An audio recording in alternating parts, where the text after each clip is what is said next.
Una de las decisiones políticas más desagradables del mandatario estadounidense fue la separación de inmigrantes. Hablamos de 5.460 niños en total que fueron separados de sus familiares mientras se aplicaba esta política. Amigos de Noticias de Hoy, sean bienvenidos una vez más a nuestra emisión de las últimas noticias, hoy 25 de octubre. Si nuestro contenido te parece de tu agrado, te invitamos cordialmente a que te suscribas a este canal y que nos apoyes compartiendo este video. No te olvides de dejarnos tu opinión en la caja de comentarios. El gobierno del presidente de Estados Unidos, Donald Trump, en su política de separar a las familias de inmigrantes indocumentados, tras su detención en la frontera, apartó de sus parientes a 1.566 menores de edad más de lo que se había informado. La Organización Defensora de las Libertades Civiles indicó que el Departamento de Justicia divulgó la cuenta final, la cual sitúa en 5.460 niños el total que fueron separados de sus familiares mientras aplicó esta política. Pocas horas antes de que venciera el plazo dado por un tribunal federal para la identificación de todos los niños apartados de sus parientes desde mediados del año 2017. Es impresionante que otras 1.566 familias, incluidos bebés e infantes, se sumen a los otros miles ya separados por esta política inhumana e ilegal. Las familias han sufrido tremendamente y algunas quizás jamás se recuperen. Gellert añadió que el Departamento de Justicia ha estado remitiendo a esa organización los nombres de familias separadas y completó esos registros el día jueves, pero expresó su preocupación porque los familiares adultos hayan sido deportados sin sus niños.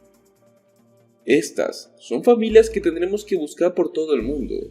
Estamos en el proceso de buscarlas. La mayoría de los niños separados de sus familias tras cruzar la frontera para pedir un asilo en los Estados Unidos son menores de 12 años, incluidos más de 200 con edades por debajo de los 5 años. Durante su campaña electoral en el 2016, Donald Trump prometió una política severa para detener la inmigración ilegal, y un año después, su gobierno empezó a separar de sus familiares a los menores de edad, que fueron recluidos en centros de detención o llevados a diferentes partes del país. En muchos casos, sus familiares, principalmente de Guatemala, Honduras y El Salvador, fueron deportados o retornaron a sus países sin conocer el paradero de sus hijos.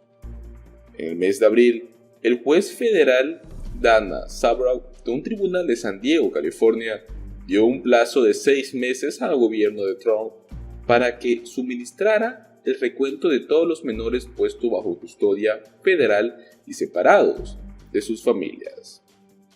La Organización Defensora de los Derechos Civiles inició querellas ante los tribunales dentro de un programa que ha puesto en marcha para ubicar a todas las familias afectadas y poder verificar que los niños han sido reunidos con sus parientes. Los niños fueron liberados de los albergues federales entre el 1 de julio del 2017 y junio del 2018, cuando Sabraw ordenó al gobierno que cesara la práctica de separar adultos y menores y que reuniera a más de 2.700 niños aún bajo su custodia. Para entonces se sabían que había otros menores de edad que habían sido separados de sus familias meses antes y ubicados en albergues administrados por departamentos de salud y servicios humanos. Un informe de la Inspección General reveló en enero pasado que el gobierno podría haber separado más familias que las informadas hasta entonces. Luego, el mes pasado, el gobierno de Trump puso en práctica una nueva política para el otorgamiento de asilo bajo la cual los migrantes que lo soliciten deben permanecer en cualquier otro país por el cual hayan cruzado hasta que se complete el trámite de sus solicitudes. Decenas de miles de centroamericanos aguardan ahora en México el procesamiento de sus pedidos de asilo. Entre otras noticias, Donald Trump fija para enero la línea de máxima tensión en contra de Maduro. Las más recientes decisiones del Departamento del Tesoro de los Estados Unidos sobre el régimen de Nicolás Maduro auguran un recrudecimiento de las presiones en lo que resta del año y abren espacio a un giro en las estrategias en el inicio del 2020, coincidiendo con el primer año de Maduro como presidente ilegítimo de Venezuela y con el primer aniversario del gobierno interino de Juan Guaidó. Por una parte, la Oficina de Control de Activos del Departamento del Tesoro de los Estados Unidos extendió hasta el mes de enero la licencia de operación de Chevron en Venezuela. Igualmente, aprobó una licencia donde prohíbe hasta el día 22 de enero del 2020 las transacciones con el bono de PDVSA,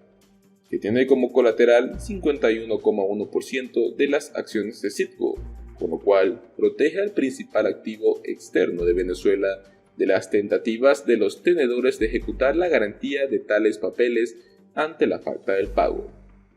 No hay que olvidar que este 28 de octubre se debían pagar más de $900 millones en capital e interés del bono 2020, una obligación que no será atendida por el régimen de Nicolás Maduro, que esta cesación de pagos salva de compromisos puntuales con sus aliados estratégicos y por el gobierno interino de Juan Guaidó, que desde la Asamblea Nacional ya había determinado la ilegalidad de los bonos.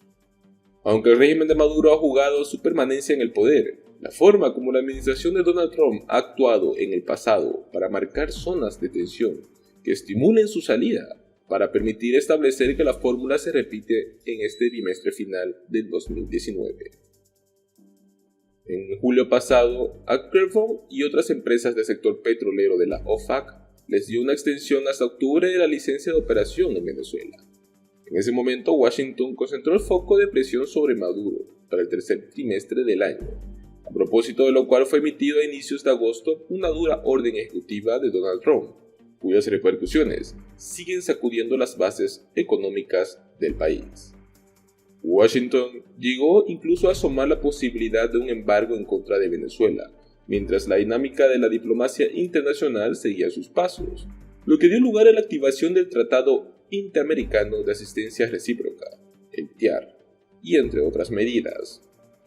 Aún con los distintos planos de presión, Maduro logró sortear el periodo crítico y Estados Unidos, administrando los recursos estratégicos en sus manos, decide ahora abrir otro compás de 90 días mientras se recomponen las fuerzas, por lo que podrían esperarse en lo inmediato otras medidas de su parte que aprieten el cerco sobre el régimen de sus líderes. Las sesiones del cese de operaciones de Chevron son severas en distintos ámbitos y no necesariamente por ello se impulsaría la salida del régimen,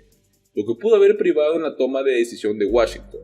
Algo similar ocurre en el caso de la protección dada a Citgo, que termina funcionando más como un espaldarazo a Guaidó, que sería lesionado políticamente si es que pierde esta filial de petróleos en Venezuela, ya que la protección de activos externos de la nación ha sido una de sus principales banderas. A la par de las nuevas decisiones de la administración de Trump, viene la articulación que está desplegando la oposición para reactivar las distintas expresiones de descontento popular en contra del régimen. Esta como ser las protestas de calle y la paralización de actividades por parte de los gremios profesionales y de trabajadores más golpeados por la crisis económica. El objetivo es subir la temperatura de las manifestaciones populares en el mes de noviembre y reprimirlo impulso a la agenda política desde el lado de la oposición. El 5 de enero se inicia un nuevo periodo en la Asamblea Nacional y debe ocurrir un cambio en su junta directiva, la cual preside Guaidó, una investidura por la cual ejerce la presidencia interina de Venezuela. Aunque hay consenso dentro de las distintas fuerzas políticas de la oposición para que Guaidó repita como presidente del Parlamento, no hay que olvidar que el chavismo está tratando de mediarlo por todas las vías. Para Guaidó es vital impedir el desmembramiento de la Asamblea Nacional y capitalizar cualquier intento del régimen que intente impedirle continuar en el interinato.